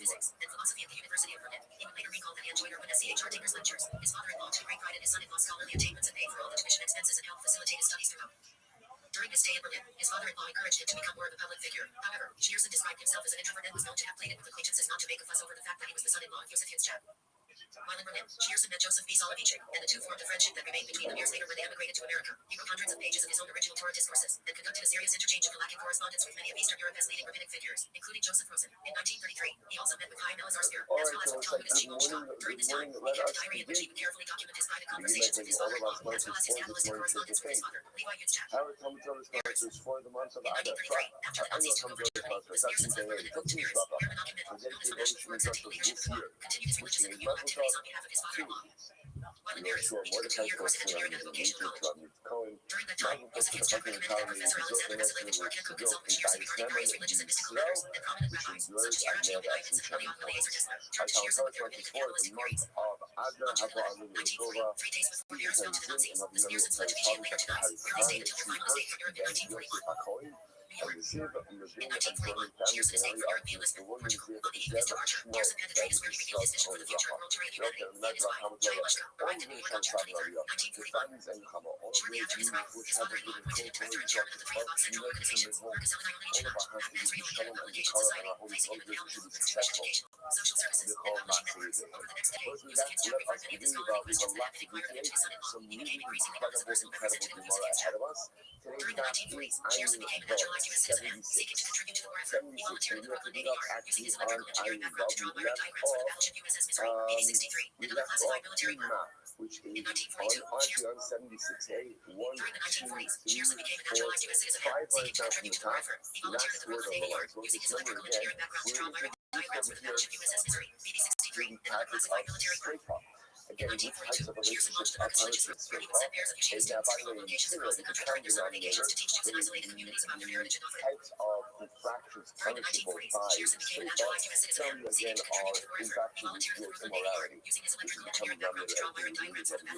Remember again, this is when we actually exactly explicitly speaks about two relationships. A man marrying a white woman and his her mother, or a woman and her daughter. So now, building out the framework from there, we went through this follows. Mahu Kavas Lasura, Aki Kavas Lasura. So we should say that just as a man is prohibited to his son's wife, so he can be prohibited biblically to his wife's son's wife. So you must like, in other words, the sinner is limited to his daughter-in-law, means that daughter-in-law through his son. He's limited to his daughter-in-law through her son. So I'm not so if also says no, limited to his daughter-in-law. Why? Because she is the wife of his son. One is highest ultimately again because a woman is the wife of his son, but not highest because she is the wife of his wife's son. Also, so you see what we're doing over here? We're just trying to kind of figure out parallel relationships. So we know that a man is prohibited to his daughter-in-law. What's the definition of a daughter-in-law? Your son's wife. So that Gemara said, okay, so why do we say parallel relationship? Again, your wife's son's wife should also be assured here. Look now, I want to be clear. All of these relationships are asur. The asur, Shaila is, are they asur d'Rabbanan or are they asur d'Oraisa? So your daughter-in-law through your son's wife is obviously asur d'Oraisa. So the Shaila is your wife's son's daughter, sorry, your wife's son's wife. Also asur d'Oraisa. This must be because no, as the passage of atheism, but Rabbi says, Abraham, Domino,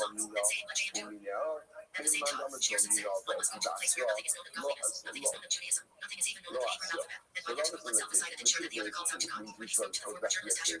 Remember again, your fundamental focus in general. How do you guys do Xer Shabbos? How do you guys do Xer Shabbos? We say don't you know, which means again about saying remember that because like the concept of Xer Shabbos, I should say, the defining definition of Xer Shabbos comes from the source item, or no, don't you know, but we got Asura, these ultimately the result of the focus on the destination of the Jewish, or the second half of the Jewish, that we'll see inside in just a moment. In reality, Paying the man don't you know, Paying the man don't you know, but we got Asura, but Asura, the Rabbi says, today, we can't really learn out these prohibitions, ultimately are wife's son's wife.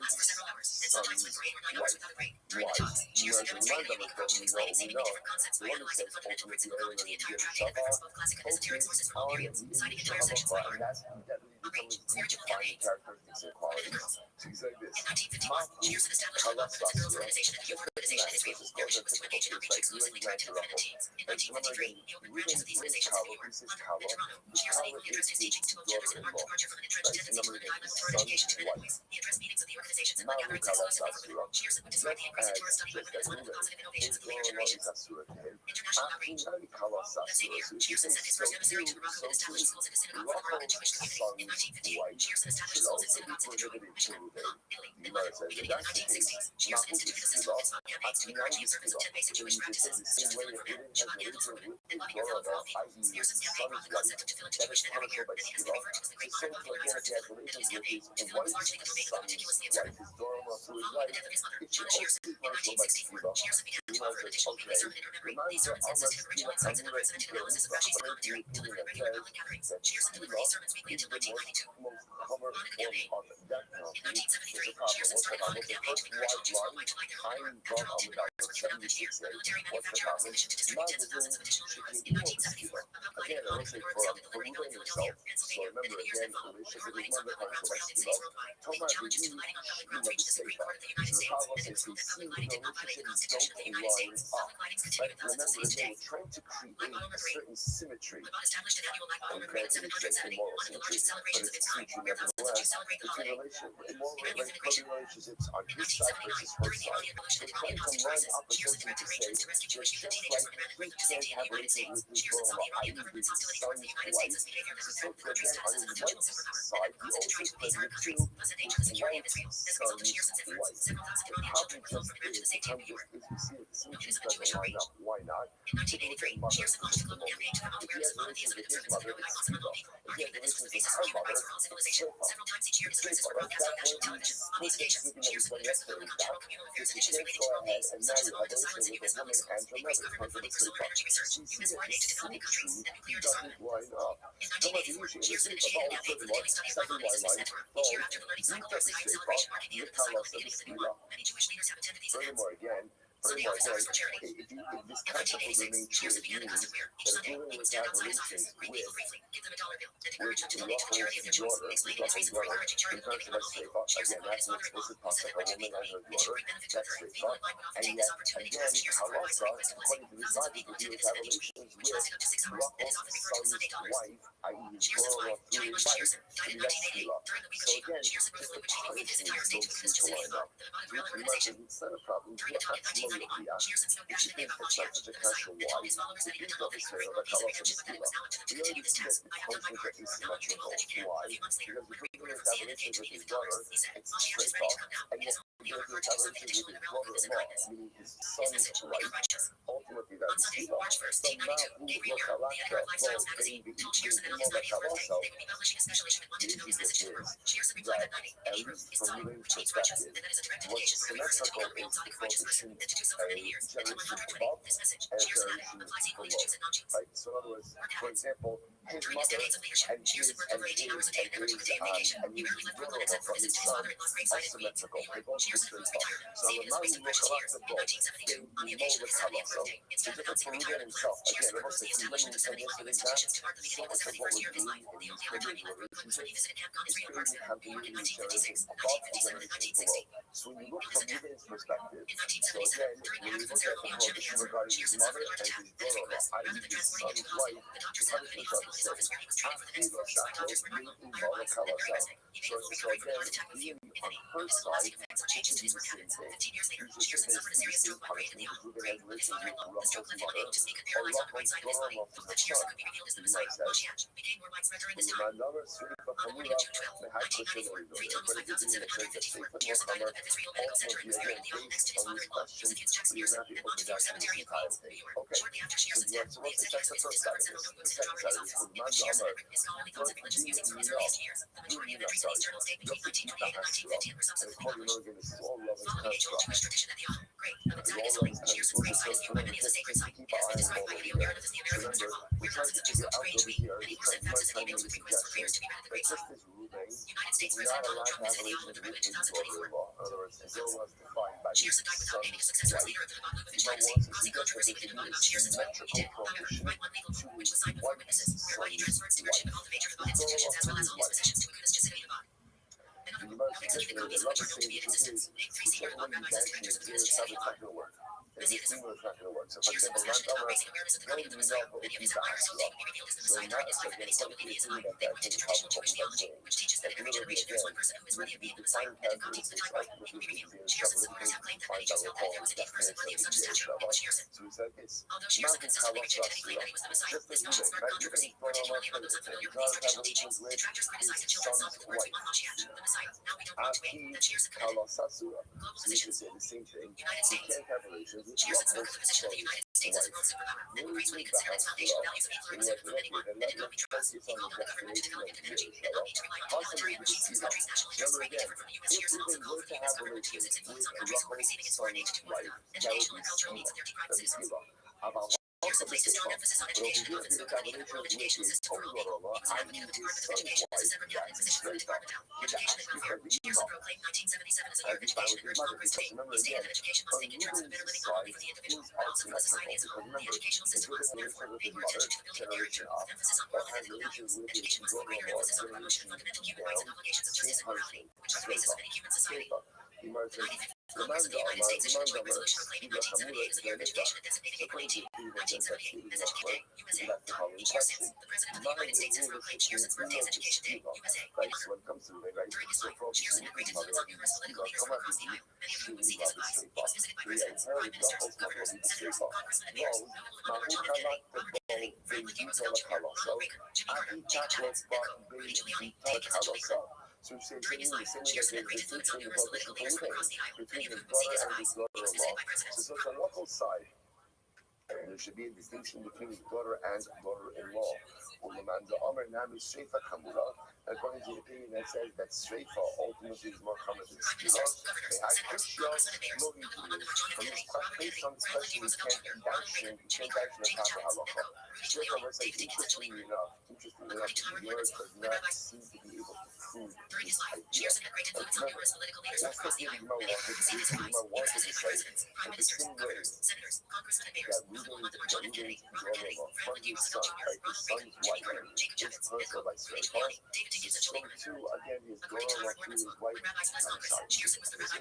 Reuben's daughter-in-law, i.e. his son's wife, personal by Sreifa, so he has parallel prohibition that his daughter-in-law from his wife, Rachel's son's wife, she also talks about Sreifa.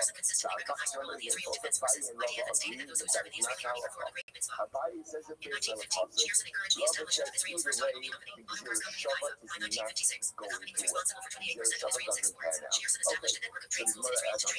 Once again, it doesn't mean it's not prohibited. It's still awesome. It's still awesome. It just means that the Gemara is suggesting that it may not be a prohibition of Sreifa. Okay, so the Gemara goes right there. The Gemara says, what's an interesting case? What happens if Reuben violates Rachel? He violates her. And then what happens? He violates her, and they have a daughter. So how do I know that halacha l'maisa, if Reuben has relations with that daughter, that's punishable by Sreifa? That's called bitome anasaso. So his daughter, as a result of woman that he violated, meaning, how do we know that such a relationship like that is punishable by Sreifa? To which the Gemara says, Rabbi Kabachomer. It's Kabachomer. What's the Kabachomer? Abbas Bito Amish Abito Lokoshikin. It's obvious. If Lamaisa, Reuben is held liable for relations with his granddaughter, Bash Bito, then what? Allah has come to become all the more so, he is held accountable for relations with his daughter, even if that daughter ultimately against the result of a violation her mother. So the Gemara says, if you can't create a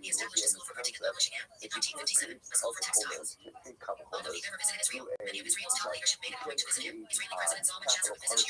through a capital punishment through a capital punishment. Capital punishment has to be understood directly. Remember, even Muslim Amri, remember, it's not even capital, what is that? It's not even holds a man accountable for relations with his daughter, controlled by Sreifa. It doesn't mean that this woman is his daughter, whether she's his daughter from the beginning of marriage, or whether she's his daughter because he violated her mother. Either way, a daughter is a daughter is a daughter, and therefore there's going to be liability for her. Rabbi says, I'm going to use Kafar. Asya, Hina, Asya, Zima, Zima. Okay, Rabbi, on the other hand, is using all those that, and it's double to your Shava, Hina, Zima, Zima. Okay, Tanya, who are the Rabbi, the two Shimon Nanu, the Pita Merasasu, Kutra Hakasha Gomar, Ubas Ishko.